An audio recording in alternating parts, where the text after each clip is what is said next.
Do you why do you think the distractions work then? Because like, they're glimpses.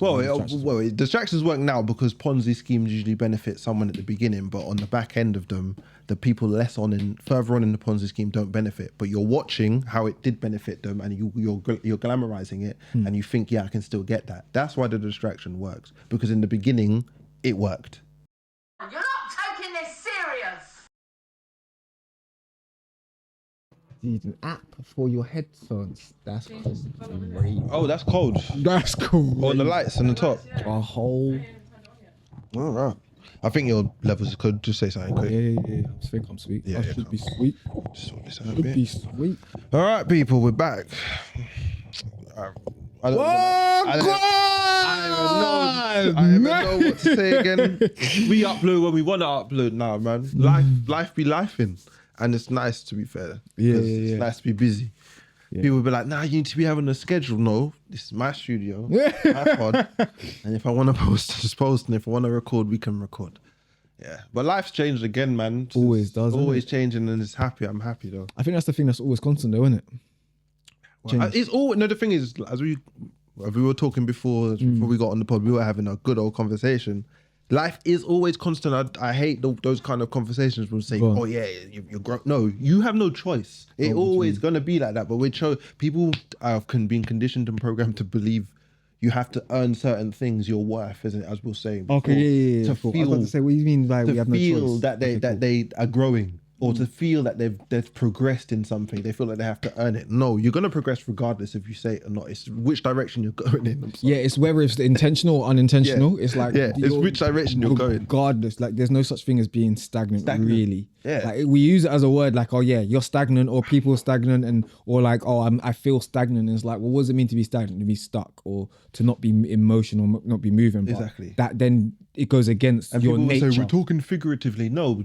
The more you use these words, they go into your vocabulary and people don't know how to differentiate between them. So if you stop using these words and using the correct English language the way it's meant to be used, so say what you're actually in, I'm trying to say. Yeah.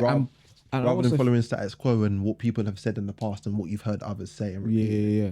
And also, I think like when you're saying certain things like I'm stagnant, you're calling that in, you're affirming that, you're then believing that, then you're then creating that. What is a powerful thing? So like you're creating that, because if you believe that, which is why you're saying that, and because you believe that, then that is becoming your reality. So it's like you're causing your own demise. And that happens in so many different parts of life now. Yeah. And that's what I was trying to say. I'm happy that the way things are going for me at the moment, things are moving forward, bro. It's nice. I ain't got time to do the pod because I'm busy in certain aspects of my life that I'm happy to be busy in. And they're not necessarily of me just having to go to work and work corporately just to get money. I'm not talking about that. I'm talking about the actual things I'm trying to get to. Yeah. Because people will forget the 9 to 5 is there, but what are you going to do on the other 9 to 5, that 5 to 9? Do you know what I mean? Yeah. So Well, that cliche saying. Yeah. So No, but it's that real. time of yours, isn't it? Because that is the time that's actually really important. And people, as I've said, we've been taught and programmed to believe we must earn that time. No, that time is yours. You're meant to be able to live for yourself anyway. People will believe, no, what are you doing? What job do you do? What are you earning? What are you putting back into society? Big man, I was born into this planet with no choice about all these different systems that have been thrown at me. At least allow me to do the things I want to do on my time not when I want, because obviously it's not possible. But when I can do it, I'm worrying about me and only the things that I need to get done. Not have I done enough work on that end for you lot on that side to feel comfortable to allow me to get my things done. Yeah. No. It's like, what? And there's so many people that I know feel like that. I feel so. But it's what we've been conditioned to feel like, though, isn't it? We've been conditioned to feel like that. Something I've actually been learning recently, something I've been implementing recently, is like emotional reframing. Emotional Reframing, yeah. So what I've kind of realized is like a lot of the time we are reframing mentally, but we're not emotionally reframing.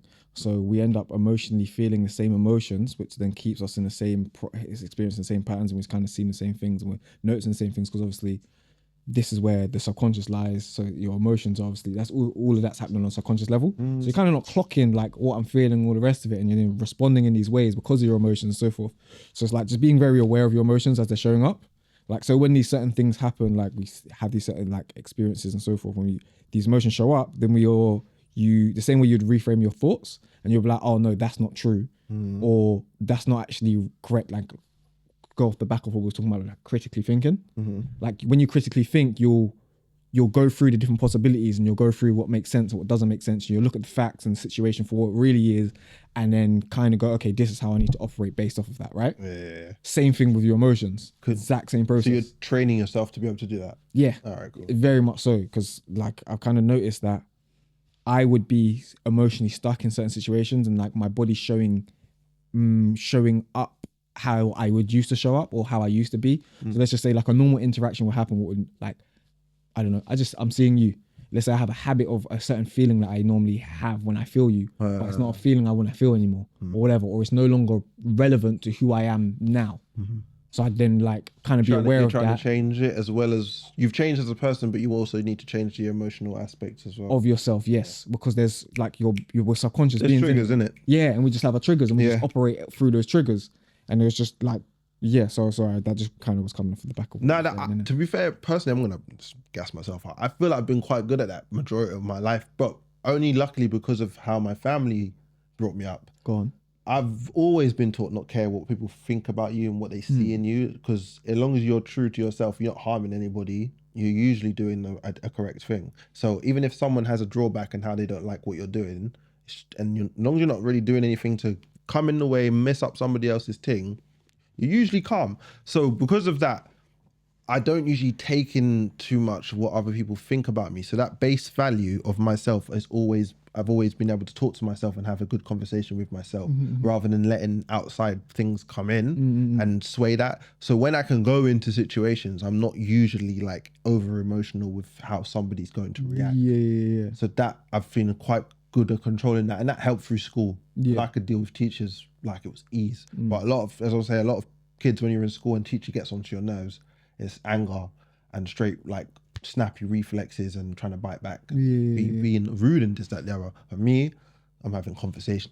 Sorry, I got a mad twitch. You see, that's crazy, isn't it? That's crazy, isn't it? What's going on? Being a dad ain't easy, man. Okay. Is that what it is? Being a dad ain't easy. Yeah. Oh, and the picnic all the time. Yeah, at night it was, innit? So like, in. I was holding this side, so my head went, I locked into that position, and and then all that side of what locked up. I think it was 2 weeks ago on Tuesday. You need to see Darky, mate. Where is he? He was out I was in South Thank Africa. you. He's in South Africa. Thank you. So yes, take that back. Yeah. I said you need to see him now. You need to see it now. It's back. But at the time, I was mash up. So I couldn't hold my shoulder in the normal position. I had to. I'm still having to compensate now and lift it a bit. But because I'm overcompensating, it's making my neck tied and that muscle tight. So that's what that twinge was. It was like, remember, like put your arm back down, because I'm overcompensating. But yeah, I was holding her in that wrong position. It locked up. 3 or 4 days, I actually couldn't lift my arm up, this, that, the other. That's crazy. Mash up. But that's 2 weeks ago, and still now I'm feeling twinges. And that twinge was a bit more painful than How's that most. going with work? I'm all right, like lifting, I'm fine, because I can consciously think, yo, stop doing that, lift correctly, lift with your back and your knees and this, that, the other. I'm not lifting just with my arm. Do you know what I mean? That's correctly doing things. And plus I have a magnetic lifter a lot of the time as well. Okay, cool. So yeah, Okay, don't get me wrong, innit? Like, I don't pick up manholes with just my keys anymore. We're a bit bougie when it comes to them things. I'm past that. Yeah, I'm past that. But anyway, digress. Before that twinge happened, I can't remember what I was saying now. Damn. Shit, I was onto something. I wish sometimes I could just go pause on the podcast and go. Yeah. What was you saying? What was I saying there? And then just go and then go forwards. Damn. But anyway, what's the last thing that you remember talking about? I just talk about progression. I was remember we went down that route of saying that I'm happy in life's going forwards and this, that, the other. Critical thinking and this, that, the other. Emotions. Dealing with teachers.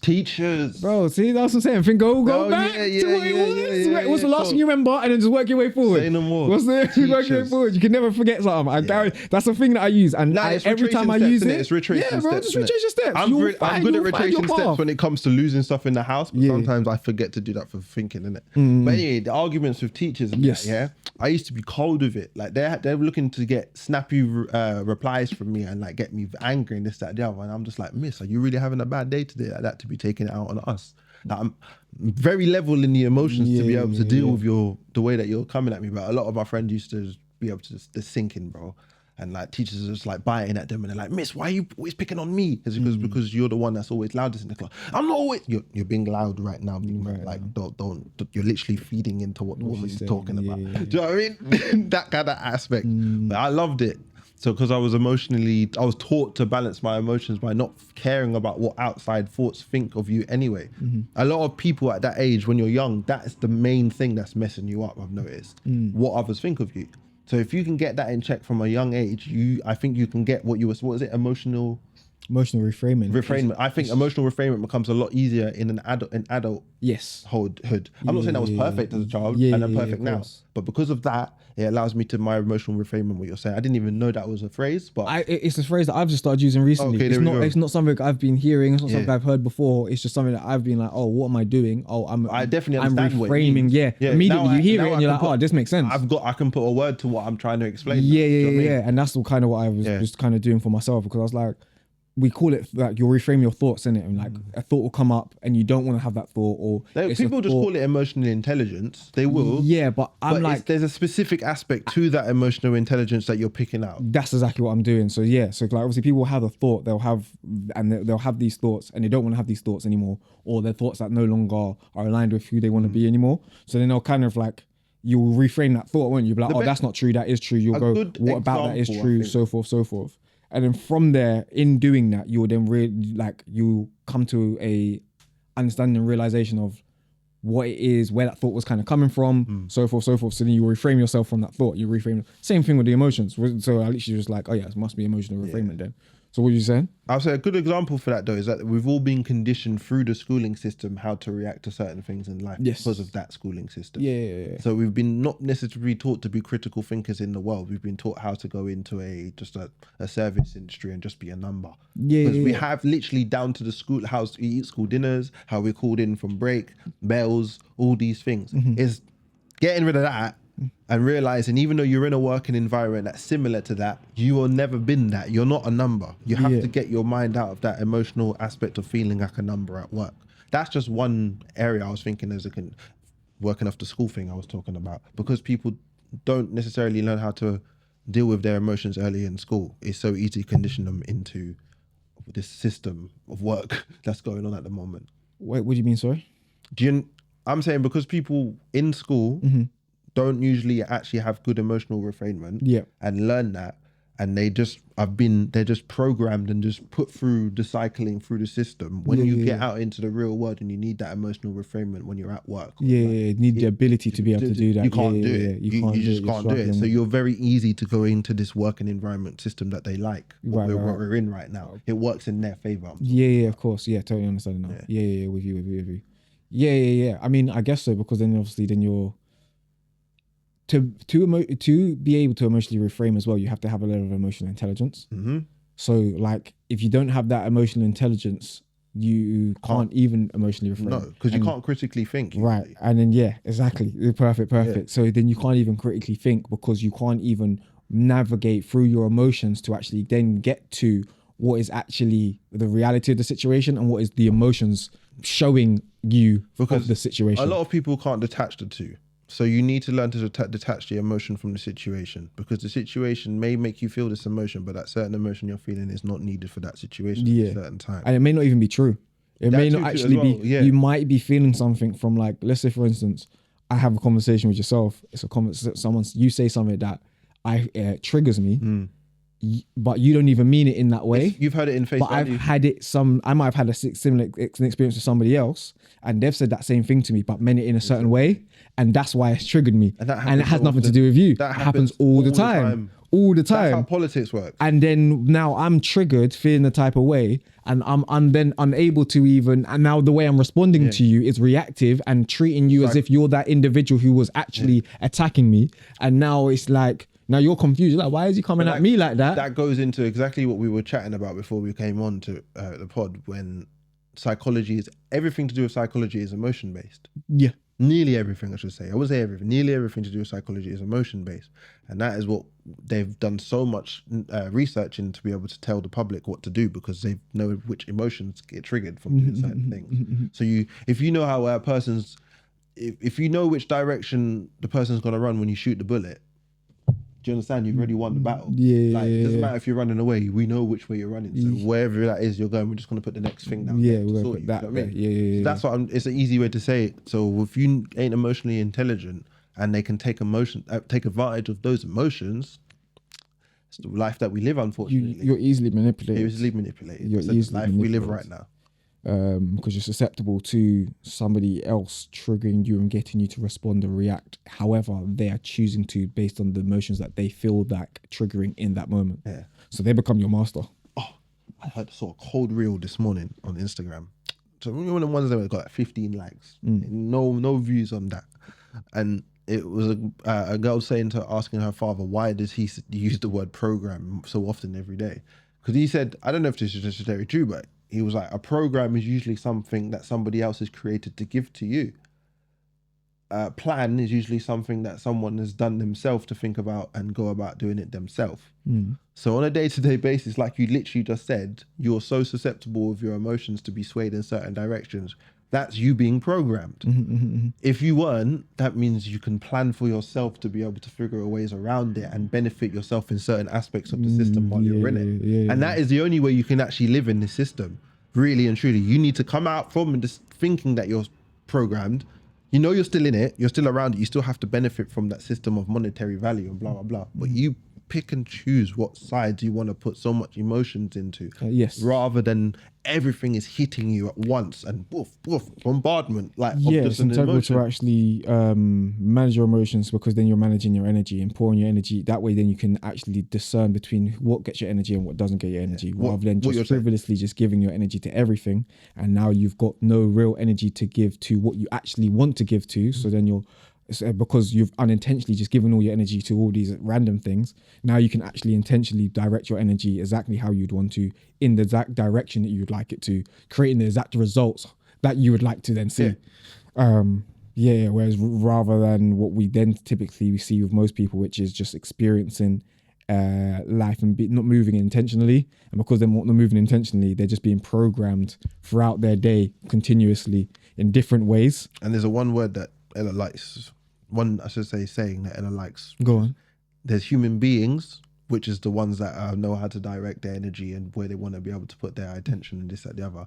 And then there's human doings, who are just doing what they're told. They're doing what the system has said that needs to be done to get by. Yeah, I like that. Human doings. Human doings and human beings. Yeah. You're being what you're meant to be, as much as you can in the system that's allowed you to. You figured out that, yes, I don't necessarily have complete control of all my time. I need to be able to give this amount of time here to be able to have this time if I want over here. But a lot of people get so caught up in figuring out or doing this over here, doing 12-hour shifts. And I'm not saying if you have to do it, sometimes you have to do it, but still it takes more of a mental capacity and control if you have to do that 12-hour shifts to still do the other side. Do you understand? Or to know that it's a means to an end, this 12-hour shift. I'm actually going to put the discipline in to save money here, there, and the other as much as I can to get something small, just so even I can do more for myself. People believe that you need to get this house that's mortgage paid, big 3-4 bedroom house, or even bigger mansion, because this materialism has been sold to us. I'm not trying to go down that path. The simplistic things usually get you the most amount of joy out of it, because you're usually, it's when you've forgotten to actually react, you've forgotten to cater and judge it in a way of saying, oh, am I deserving that? As soon as you've forgotten that and you've become really pure is when you really enjoy something, is what I'm trying to say. So when people realize that and they get that, life is so much easier, it's so much nicer, because the system, I'm saying, we can't escape it at this moment in time. Pick and choose your battles in there. Yeah. And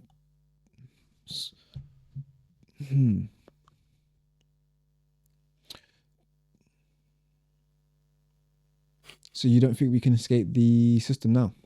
Not as is created until the use of cash, and not necessarily cash, but how the global economy is run. It's so well written and so well implemented into this world that the system that we want to create doesn't work until that still gets messed up. Because IMF controls too much, World Bank controls too much. Everything we pay goes back into US dollar in tax. it's still going to be worked in the Western society's favor as long as they control every single banking sector of what we do, because they can choose to shut it down like that if they really wanted to. People don't understand it that level. They literally control money to an nth degree. Money doesn't exist. It doesn't actually have a form. As I've explained earlier in podcasts, it's usually a person's intelligence and where they've put their concentration that creates monetary value. You can't buy something that doesn't exist. So their money doesn't mean anything if something is not worth, or in your mind worth, to buy it. Do you understand? So they created something 300-400 years ago in a way to be able to control to an nth degree everybody's life. So we can't escape that right now. We can't, like, until powers that be decide to like either bomb each other to an nth degree and they like things have to change. That's not going to change. However, we can use the system to our advantage. We just have to come out of the programming of we want to live in cities, we want to live in the West, we want to live among convenience. Those things need to go. You can still use this system to your benefit, because if you was to go back home or send more money back to these places and actually put most of our energy into doing certain things in areas where we know we will get more back out of it, we would get more in the system. But we're programmed, conditioned to like how things are.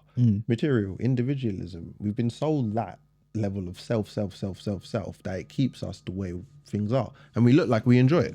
Do you think that is completely inaccurate? Like, do you, in a sense of like,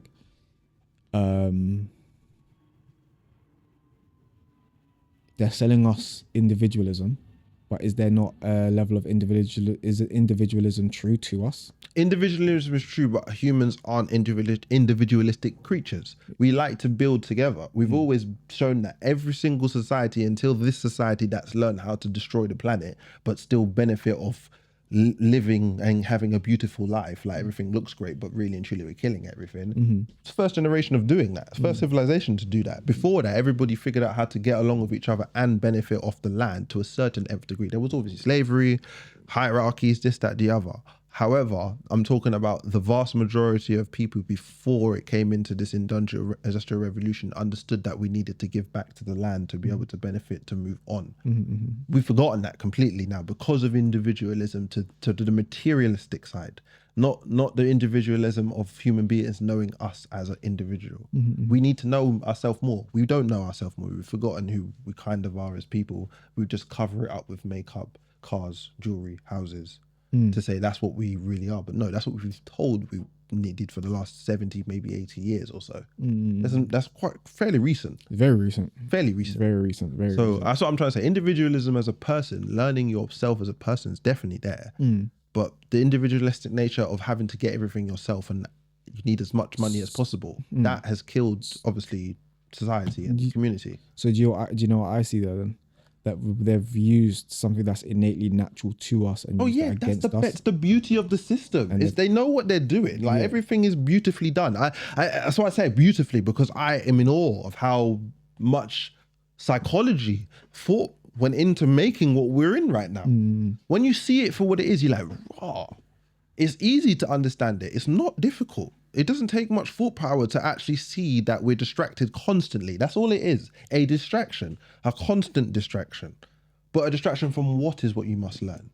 People are like, what am I distracted from, bro? I want to get this money. I want to get the cars. I want to get this. I want to get the other. That's fine. That's actually okay to do that. However, then you're to get that, people in Africa or Indonesia or the Eastern, or what do they call it, the global South, are completely like stripped of everything that they need to have to live a normal life like your life, just so we in the West can live how we are. Then you understand that you've been conditioned to think a certain way. Because a normal human being, we wouldn't necessarily, you're innately creatures to love each other. Babies usually get on with other kids until things go left and they don't like, you're not sharing something, but they get on with each other. Do you understand? Humans usually get on with each other. You're taught to just think individualistic. I'll forget about that person, just work on yourself. Yeah. Everything, the 3-bedroom house that you could afford with your family, lawn, car, have a nice stable job, 3-4 holidays. It looked beautiful. Don't get me wrong. That is what most people would think they would want coming out of a wartime, coming out of a planet that's bombing each other 24/7. It looked like at that point. So selling that to somebody that's paradise to most people. Do you understand? Yeah. But that's paradise in the West. Yeah. To do that, they just said, "Yo, we're gonna go ham on the global South right now." But they taught that out. They didn't educate us that there's another way the distraction works. They didn't teach us anything that's going on. Yeah. So we're not aware of that. So therefore, we think what we're doing is okay. So the distraction of us wanting these things seems fine. Could you imagine being around in those times though, just where the wars was happening and stuff, right? And And those you're people- not even in the country. Like I'm thinking of like our people and stuff, where they were in St. Lucia baking off, That's how I say having a things. great time, Bro, yeah? that's exactly Living how I see life. life now when And people then- get on my nerves and tell me this, that, the other about this country, supporting things in this country, football teams, politics. I'm like, at the end of the day, my family have only been here for maximum 60 years. Max. Why do I even care like that? Like, at the end of the day, I know I have to live through the system, I pay my taxes, I go to work, leave me alone. That's all I say about it. Because at the end of the day, I'm not thinking about my whole life and being here. I've only been here 60 years. Hopefully I can go back, and that was only a blip. 60 years outside of the country, I can put my family back over there in the Caribbean. Because that, just being there, you would understand that it's better for your body. Step foot off the plane and get in the islands, and you'll understand that your whole body you've just changed. You've just actually come in line with the nature and the line and the place that you are around you. Yeah. You will feel better. The vibration's way higher. Thank you. Because you're actually around nature. And I'm just like, You're people look like you're crazy. surrounded Look by- at me like I was crazy. And also The what fact that you're also looking at me helps is- crazy is because you've been taught that Western living is good and it's fun for you. And yeah, carry on with that if you want to. But I'm telling you, just go home for a little while. And I'm not saying go in a hotel or go to a resort. I'm saying go to where your family necessarily were from and go and experience that. Even if it's from Ireland, even if it's from Scotland, even if it's from other places in Europe and that. If you've been born here and necessarily your family haven't been lived from these places for so long, go back to where you are from and realize what And spend significant time as well. Don't just spend like a small period of time. Spend significant. It's not. I'm not talking about the straight period either. If you can keep going back every so often and different times, like I'm doing, I can't afford to go to St. Lucia for like 6 months, which I want to. So I go for a month. That's what I can work, but every year, and I'm seeing the changes, and I'm seeing how my family struggled, and I'm listening to how my nan talks about how it struggled. But there's also a lot of conditioning too on top of it, because she said coming over here, living in England is so much easier, and I'm like, really? The stories that you tell me, telling me you had to have 6 to 10 people in a house for X amount of years to be able to earn enough money to be able to go to a property. They asked you to come here. Why didn't they just give you somewhere to live? Straight, all of you.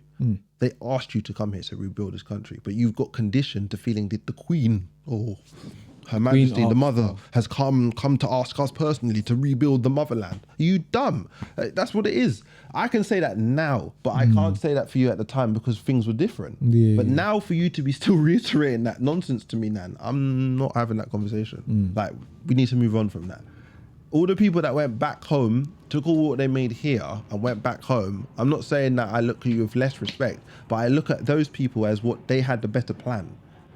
You have been able to take what you made here and take it home and educate, build businesses and stuff like that. That happened so much. That's why a lot of our Caribbean countries actually pushed on a little bit further after that time. When the people who learned from the West and went back home and took what they did back home, it pushed our countries so much, but we can do that so much more now. So much more now. At a higher level. At a higher level, but we're taught not to think like that. And that's keeping us stuck here in a trap. Yeah, and I'm saying the system that we live in here can still work over in the Caribbean. The monetary tax system, paying a certain amount of your wage into a fund to be able to actually look after your people. That works. Not when the people that are using the money are completely disconnected from the people on the ground pushing the money. That's the difference.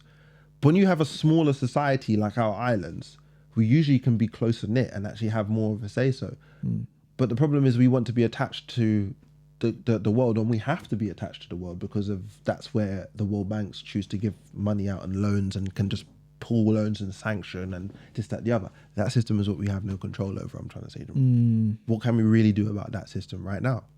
I don't know. I don't really know that in much depth, but to me, it doesn't look like much unless every single person on the planet decides not to just stop going to work. Do you know what I mean? We have to have a mass decision. We're just sitting. We're not doing nothing. And that includes the most important people out of all of us. that's the police officers, that's the ambulance workers, the NHS workers. They Because can't. they can't, but that because they look after the people. But listen, So- listen. That is the vast, usually change that you need. 2 days, 3 days, and you will see the complete change. Do you know why we can't do that? Because that means for 2 to 3 days, people are just gonna be dying. I'm not saying it's a good thing, Jamal. I'm sounding like an anarchist right now.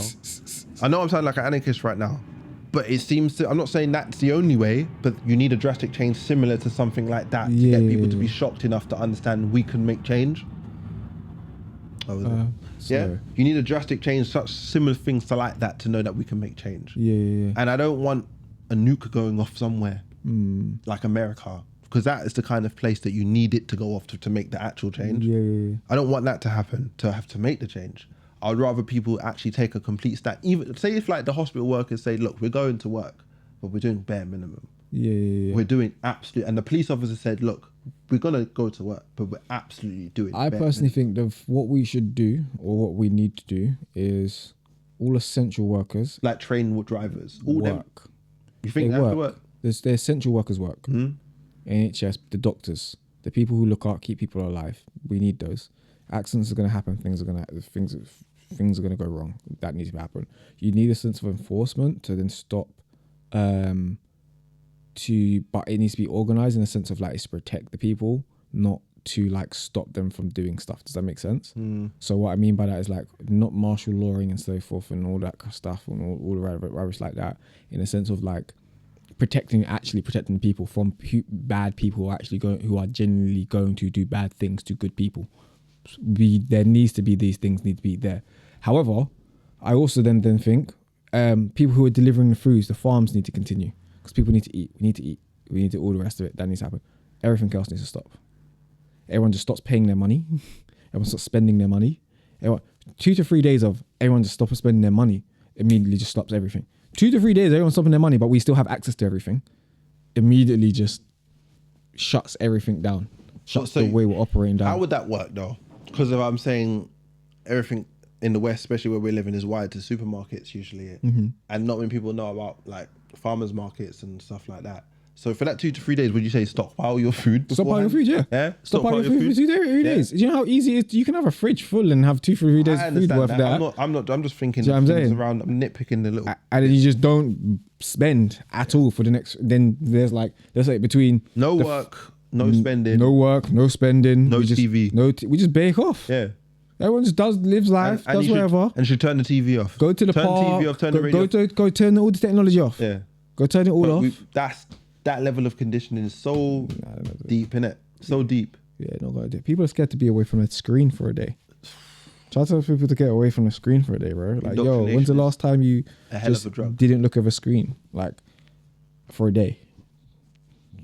Like, what do you mean? Like, so like, just don't no phone for a day. How can you not have your phone? Like, or someone needs to get hold of you? I think the last time I did that was St. Lucia. Yeah, see? But it's easy to do that. Yeah, very easy. It's very easy to do that at home. So, and people are like, oh yeah, we can do that back there, but I'm on holiday. No, So I'm not on like, holiday. I'm not on holiday when I'm back in St. Lucia. But I'm just saying, let's just say for the people who do go on holiday and they have that same behavior of not picking up their phone, so you're able to not do that when you're on holiday, and you didn't miss out on anything. But I can go on holiday and I can be attached to my phone still. I can go. Some people, I've been to Lanzarote. I've been to Florida. Still being with your phone. Still on my phone. Like where else I'm talking about? Barcelona all the time. I'm on my phone. St. Lucia, I'm not on my phone. Oh, fair enough. That's what I'm saying. Why? Because I feel like there's so many other things that I can watch. I can sit on my veranda and stare at my garden for like 4 hours, and I'm happy at it, bro. Rain's coming. Alright, cool. And, Mum, what do you want? I'm just on the veranda. I'm just taking in, bro. I'm just here. I'm just enjoying the fact of this is pure nature, absolutely in its purest form. Because I live in the rainforest. Nah, it's a bit different. I live up in Fosse-Jacques, like rainforest, beautiful, absolutely lush, green. At night, as soon as 4:30, 5 o'clock, night music, them kind of things. I love it. Like that, the feeling I have now just talking about it is a bit different. So that's why I've changed, innit? I don't want to be in the rat race of convenience. I don't necessarily care about not being able to go Asda, Tesco's, or Uber Eats, get a taxi to do certain things quickly, snappy. I'm very comfortable in the fact that I know taking myself away from that will allow me to enjoy life a bit more as well. So, yeah. I know exactly what you're saying because I'm in the middle of rainforest in St. Lucia as well, isn't it? So it's beautiful, bro. Like there's ways. That's a But different. I'm gonna get myself a quad bike when I move out there eventually. Oh yeah. Yeah, because it's the easiest way to get around in the rainforest, and I can go up to the tops of the rainforest where they go and do the cocoa growing, the beans, and all these different things up there. But we have like all they think is St. Lucia's banana plantation, but we have everything, dashing, you name it, you know what I mean, yams, for vast fields, vast. Yeah. But also you got the natural pure water source for the island comes from the top of Foster Jack up far. Yeah. You can go and drink that, bro. You can just go and get a bucket and just go and just go drink that. Yeah. Me and Haroon and Fiona and Cheryl, when we went on our quad bike tour when we went last year, they took us up to the spring. The guy was like, if you can make it up here, you can just make it up here. It's just the fact that we ride RVs and quads, so we get up here very easily. But if you wanted to walk up here and come and taste this water and come and take bottles of that for a while, brother, all means it's coming straight out of the ground. Do you understand what I mean? Yeah. That fascinated me, bro. Oh, I swear. It fascinated. I said, bro, do you understand what they would do in England if they found this? They would just put a whole plantation around this quick building, boof, siphon that off. Everyone's paying for that. Yeah, maybe bottled water. Do you know what I mean? Like that small stuff. I think my brain thinks differently now when I see things. Having said that, I mean the waterways in the UK also aren't available like anymore. Like they're just not clean. So even if you are getting water from the ground, such as like Barton Springs, you can go collect water. Don't tell me. I know that's what I'm saying. So you know what you're working. So I feel like I'll get in trouble. That's also that as well. I've got a literal page that explains how bad the drinking water in this country is, but it explains it in such a nice way and doesn't say it in that way, but it's given to you in the information. How news articles usually give people stuff saying, most of the drinking water in the world, in England, and especially in London, is taken from the River Lee and the River Thames. 80%. It just says that though. But it doesn't tell you how dirty the Thames is. Do you know what I mean? So 80% of the drinking water in London is taken from the Thames and River Lee. Cheers. If you knew how dirty that is, then you would think deeply into it, but you don't. So you just let that. If a news or BBC was to say it to you, you would just move over your head in passing.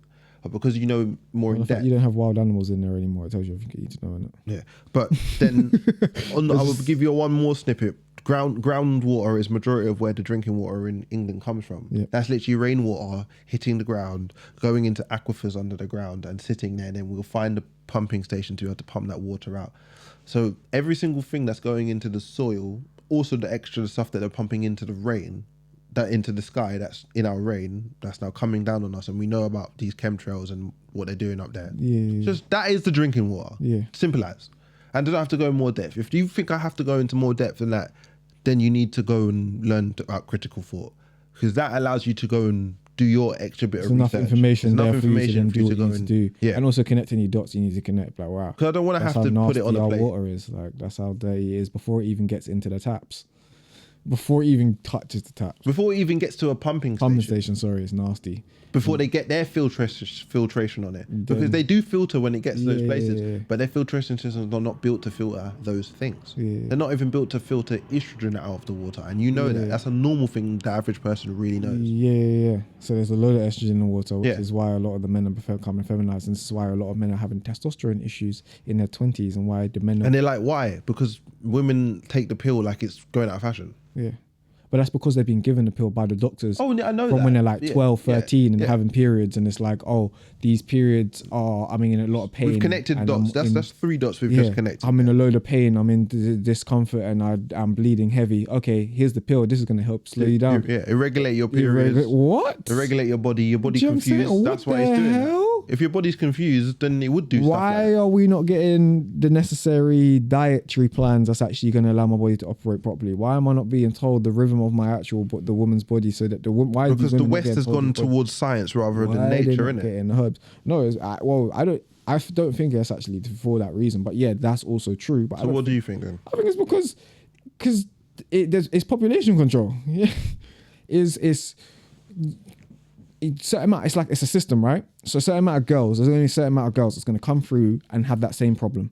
Those girls are going to be given the same solution. Certain amount of them are going to say no to that. Certain amount of those parents are going to say no to that. Certain amount of them are going to say yes. Those who say yes and come with a load of these problems. A lot of those girls now, between the ages of like 18 to 21, are then being diagnosed with PCOS. PCOS is obviously cysts on their ovaries. Cysts on ovaries means that you've got to then have certain treatment plans, and you have to go on certain medications, and you have to have certain operations. That just means like it's do you know what I'm saying? So I think that's more of it. It's then you become a guinea pig of that system, and you have to then be relying on the system, and you become a product of the system for the system, and a way of generating income through multiple different vessels. Monetary gain. Yeah, so it's just a pure monetary gain through using your sense of you as a person. Do you get it? So I think that's why that's happening more than it is so like of what was it that you was asking? What was it? What was the opposite? Sorry. People are going. The West has gone towards science. Rather than nature. Yeah. I don't think it's actually due to them going towards science and nature. It's more of like they've gone towards science rather than nature, so that they can push these kind of agendas. I didn't go in depth, did I? Yeah. I just said it did. Yeah, I didn't go into the extra parts because there's way more parts to it. Yeah, like and that's one of them. Another part to it, the fact that they go towards science, towards nature, is down to I don't like to use the word race or ethnicity. The white population are more inclined to listen to these types of things over nature because you've been taught that way through your history of being over here. Like you don't see plants and minerals as the same way as black people do, because when we come from where we are, that is still used normally, naturally all the time. Like it's just, you look at us like we're crackpot science, what do they call them, witch doctors and alchemists. stuff like that. Alchemists. You know what I mean? So that's that I'm trying to say. The West has gone towards science, and when I mean West, it's coming back though. The white population. It's coming back though, because you're seeing a lot of like, even if you look at like Barbara O'Neill, who was in definitely Australia. there's loads of them. Yeah, like, I'm talking about the average person that sits down and watches BBC News and reads The Sun and but I was saying even those guys are becoming a little bit more savvy and aware of these things because they have the internet, because they're getting exposed to it, and you're getting exposed to it because it's just jumping on algorithms, especially with like you had that whole AI fletch, and then there's like loads of AI natural AI like cartoon videos stuff. Everybody knows what I'm talking about when I'm talking about that, and I say that everyone was seeing it. That's come off my algorithm. That come off everyone's algorithm, bro. That shit China, got shut down. It was China, innit? Makes sense. Yeah. See, that shit got shut down. It's like, no, they're not going to give the medicine to these people. What are we doing? Whoa, stop that. Stop that now. We're going to let these people heal themselves. But that is opening, people are open eyes. If you look at like places like Boots and Savers, these places, bro, have like, they're selling supplements. Like I'm going into there, bro, a makeup store, and they're selling supplements. Have you read some of the stuff? I've read the garbage on it, but the fact that the people have got this idea that I need to take supplements, the fact that even that means people are waking up and going, I need to. Yes, the source of where they're going to, absolute garbage. What you're actually similar to what I was saying outside, like what you're getting, absolute garbage. However, and they're still using money to get that as well. Yeah, you don't need money to get most of those things, or that level of money. You know what's like dark, innit? Like it's simple. Most of the places that you go to where that Boots is, if you knew a community of people like, let me go back. Let me digress. The conversation we started on outside is the fact that you still need a village for people, even when you become an adult. Yeah. We use this term of saying that you need a village to raise a child. But you need a village for your entire life, because if you had a community of people that were more connected to nature and understood things more, natural remedies, that Boots that you're walking to, let's say if it's our town centre, if it's Luton, if you was to walk 7 to 8 minutes in the opposite direction towards the market, all those things that you would get in the Boots is in the market, but naturally picked and there for you. But most people don't go and venture into the market because unfortunately they feel like that's not my thing. I'm not part of that culture. And also they don't have the information on that it's there. Even there, or if they did, what they're looking for looks like, because it looks differently. But if you was to have that conversation, conversation with someone or an elder or more people in your community who are more inclined in that way, you would be spread out further. And that's why I was trying to say a village is needed throughout your entire life. There's these sayings that we have, people need to think further than them. They're a little bit more deeper than just face value sayings. Yeah, 100%. I also think that with those, it's also having connected to the right village as well, because you could be connected to a village that also just doesn't know of that. And doesn't jump in. I'm sorry, you're playing devil's advocate. I was literally about to say I'm playing devil's advocate. You know what I mean? At the end of the day, when we're talking about, as I say, it comes in the saying, when a village to raise a child, that is a specific village that's actually going to raise a child. Yes. Do you understand? There's the specific word of raise. The attentive. We're raising correctly. It's not like, okay, we're going to raise you. That means we're just going to bring you up with anything. Any kind of morals. Yeah. I know what you mean. Well. Yeah, but as I was saying, people need to have, if we had more information passed around between each other and spoke, but they push individualism too much now. Everyone's talking about self-improvement, self-worth, whatever. What's there? I need to find myself. Yeah. Those these things, self. It sits in your brain to do things by yourself, even though you subconsciously don't even realize it. You just feel like, oh, I've got to pull myself up from my bootstraps. I've got to grind. No, you actually don't. Like if you create that network, or there was a network already created before you got here, which like it should be, things wouldn't look so. And I'm very appreciative because I come from that, so I can speak that. There is such a thing. Like my family did do that. When I came onto this world, there was a plan for me. There was never I needed to go and leave the home at 18, what they sold to you, to go out in the world and figure it out. That was never a thing for me. Like I was told from a young age, you know, you don't have to go nowhere if you don't need to. As long as you're paying into this house the way that you should be and looking after each other, you don't need to go anywhere. And sorry to say, I haven't. And people will look at me wrong because I'm going to tell you right now, the system has told you to look at me that way. I think it's an advantage that you've got because especially in this economy, like on the economies before are like the one our parents grew up in, leaving at 18 was feasible. That's why I call it a and Ponzi made scheme. sense and made sense then. But now it doesn't make any sense anymore. So this is what you mean by Ponzi scheme. It benefits those at the beginning, but those who come in later on doesn't. But you can glamorize it. You can make it so beautiful, romanticize that to show it to them to say it's still possible. Yeah, of course.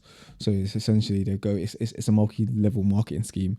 Just it's how early are you in there. It's a pyramid scheme. It's a pyramid scheme. Just how early are you in the pyramid scheme. And the boomers. But you see that a lot now as well in this generation where we see like these things trending. Like you'll see like FBA, Amazon FBA trending, and then you have like then it was like the trading thing was marketing, and it was like and then it was like those.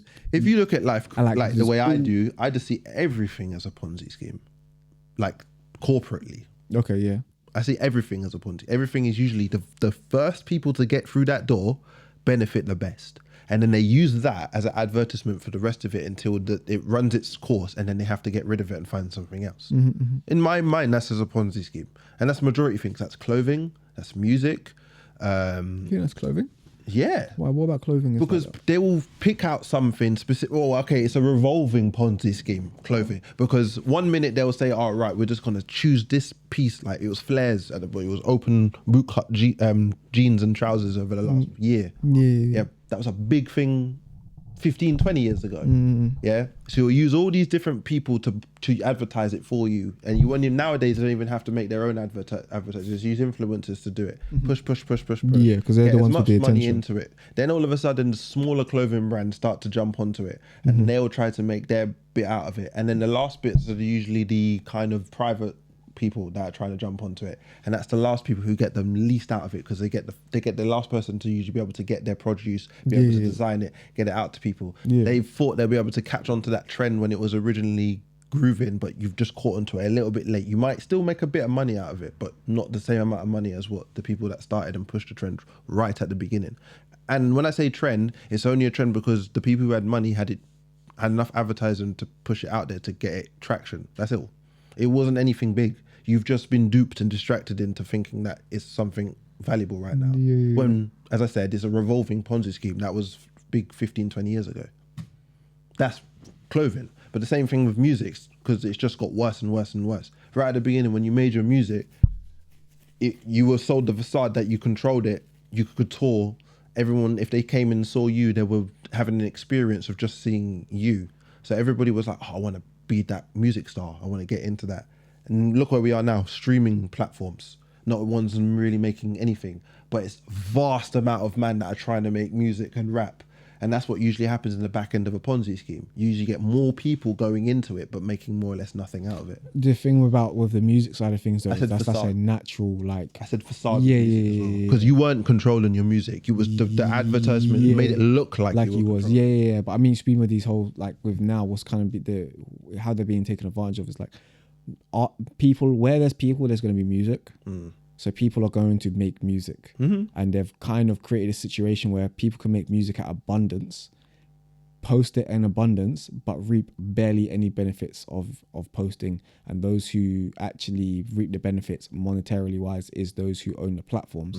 So like Spotify pays their per stream. It's the worst platform per stream. It's crazy, isn't it? And yet that's the one that's used the most, just to give an example. So it's like all these artists are out here doing what they're naturally inclined to do. But Spotify was a Ponzi scheme, But in its Spotify, way. yeah, because when yeah, it yeah. first came out, it was the big groundbreaking one that wanted to pay people more, less Yeah. money to be able to listen to more. It got everything all in one place, so you didn't have to go look. Yeah.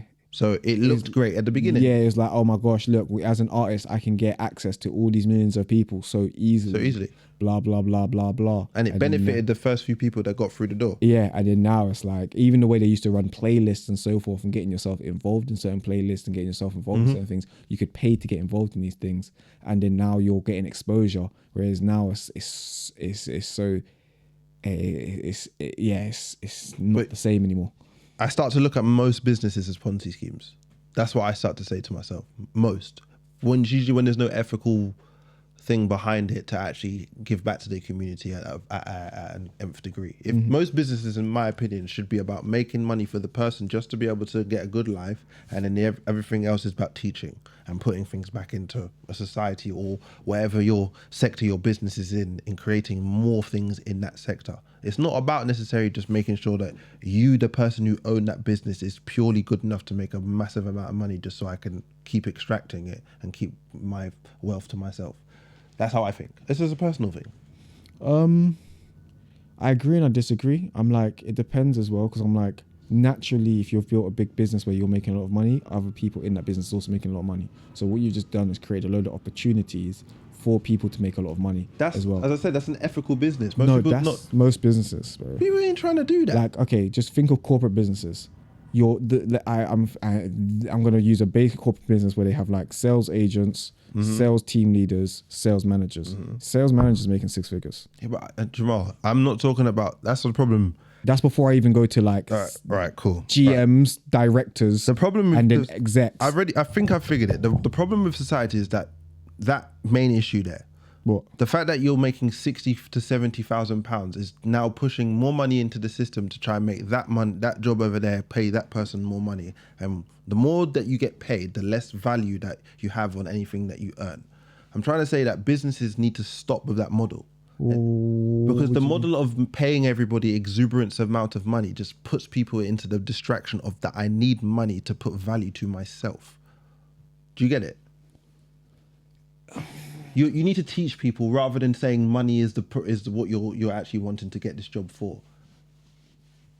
When I created this studio, I didn't necessarily said that you had to come here and make sure you paid me an X amount of money to keep coming in here to be able to get something out of it. I'm trying to say. Yeah. I don't have to pay you £10,000 to come and work for me because I've given you so much opportunity on the back end of trying to teach you how these things work and business venture to be able to create another business also as well. But I'm not afraid of giving you the information, like we were saying earlier, to go out there and create the next business. They're just giving you a job and I'm paying you 60 to 80,000 pounds. Be happy with it. That's fine. That's the system that we live in. I'm saying if your job and your business is not about creating knowledge and sharing the knowledge to be able to make your sector of work more diversified and make more opportunities and make more businesses in that sector, I'm saying personal. But that's what I'm saying. I think most corporate businesses are that. So how does Sainsbury's be creating a global, like a brand, supermarket brand like that, help any smaller businesses out on in? It doesn't help smaller businesses, but it depends. It indirectly can. I can start off as an employee in Sainsbury's, learn about the trade of retail. From learning about the trade of retail, I can build myself up as from a basic employee to team leader, manager. I get more responsibility. I get more understanding of how retail works. In doing that, I can now go, how do you guys operate your deliveries, all the rest of it. I can then learn what I need to then learn and then go make my own, build my own shop. You think they tell you that in Sainsbury's? They don't tell you that. That's up to the person to take advantage of. That's your mindset. Because I went into all these businesses, and every business I've worked in gyms, I've worked in studios, I've worked in restaurants, I've worked in cafes, I've worked in corporate businesses. Every time I've gone into a business, I've learned stuff about this business. I've applied it to my real life. So I that's think a choice. You've proven my point, though. What's that? the fact that the business won't teach you. The person's critical thought taught themselves. No, the business was teaching me. Those businesses, without me being in those businesses, I never would have learned that information. I would have never been exposed to those things. I don't think that's true. I would have had to go through different vices and all the rest. I wouldn't have had You could have spoken to the community of people who've worked in those jobs. I could have spoke to them, but I wouldn't have had live experience. Yeah, I get that and part. Yeah, life experience. The life experiences what actually taught me those things. Everything else would have been theory. Mm-hmm. It would have been, I'm telling you this and I'm telling you this. Okay, you're telling me these things, but I don't know it to be true because I've never experienced it to know if it's true. You're saying these things to me and it makes sense, but I can't comprehend what you're saying because I haven't experienced it to comprehend. Mm-hmm. So it's like saying certain things to a 16-year-old. I tell them certain things about life and they ain't trying to hear it. It's falling on dead ears. It's falling on dead ears because they haven't experienced enough of life to actually understand what I'm saying. That those experiences, I needed those. And there's certain things that you can tell me in theory, but until I've lived it and experienced it, I actually don't understand. I don't actually understand what you're saying. Sense, yeah. But so, I still think what I'm trying to say is not getting through, but it is what do you mean? I'm trying to say is that the main actual ideology of these businesses is not to create more businesses in their sector. That I agree with. It's not the intention. There is opportunity to do so. But the intention of a You're saying that should be intentional. Of a growing economy is that. So you're saying it should be intentional. Yeah, if your intention was forced to be that, your economy wouldn't look like the way it is because you wouldn't have a monopoly of certain businesses at the top siphoning everything. Now that I agree. That I agree with. Let me make that clear. I do agree with that. I do think though that there is opportunity for all of that to be case because I'm living proof of it. So I'm like, well, if I can do it, why can't the next person? But then that's mindset. Critical. You're like, however, it shouldn't even have to be a mindset thing. It should just be a thing of they are automatically incentivized and doing this. And forced That's what I'm saying, incentivized to do that. Yeah, incentivized. Incentivized to do that. I understand people don't want to do it. It's not in the mindset to say, like, I have to share and give. But the government, that's where the government comes in line. You're not allowed to have a monopoly on this in my country. Come out from here. You must share. And then I'm going to go to another country. You can't come and do that here. No. So we have all these people who have their livelihoods made up of all these small little businesses, communities working together to be able to teach and put back into each other's lives and live correctly. You're not going to come here and just come and siphon off everything and just monopolize it. But those who are monopolizing and siphoning are those individuals that are in the government, so they're not going to make those underneath them because that doesn't benefit them. I was going to say 2 words: neoliberalism. That is it. That is it. Like, if you understand what neoliberalism is, exactly what we're dealing with right now. People have the opportunity to go and be a private business and buy up everything, have like a conglomerate of people who have got a lot of money, put their money together and create a private sector and buy that private sector. So how can you buy national trains like from a country and say, I'm going to rush your trains for you of a private business, but I live over in Dubai or Saudi or something? Crazy work to me. But that's what happens. That's what's going on. So that's what always been happening in England since Thatcher. So yeah, which is a huge problem with what the people was having with that at the time. It's the main issue. What we have in the world right now is neoliberalism. The facade that people have been given the opportunity to go and make exuberant amount of money and be able to buy anything they want and run anything they want. No, a country's government should only be allowed to run the natural produce and the natural transportation and the way things move in that country. Not one person who is saying, "Oh, I'm a billionaire. I can come and pay for that and take that off your hands." Oh, thank you. That's fine by us. We don't have to pay for that. It's mad to me. It's crazy, but that's how the world works. So yeah, that's my rant over. Well, on that note, make sure you like, subscribe, comment. Yeah, share. All them things. I think was it hype. There's a hype thing on phones now. All them things there. What? But yeah, bro, you can hype a video. I don't know what that is, bro. I've never even looked into it, bro. But yeah, what is that? What is that? Yeah. But all them good things. Yeah, share that, and we post on Instagram. That's where the people are at these days. Local. I deleted TikTok as well. Oh yeah, yeah, man. Just the surveillance on TikTok is a bit dark now. Oh okay. I thought allow that. But anyway, peace, people. Sorry, my voice cracked there. Peace. You're not taking this serious.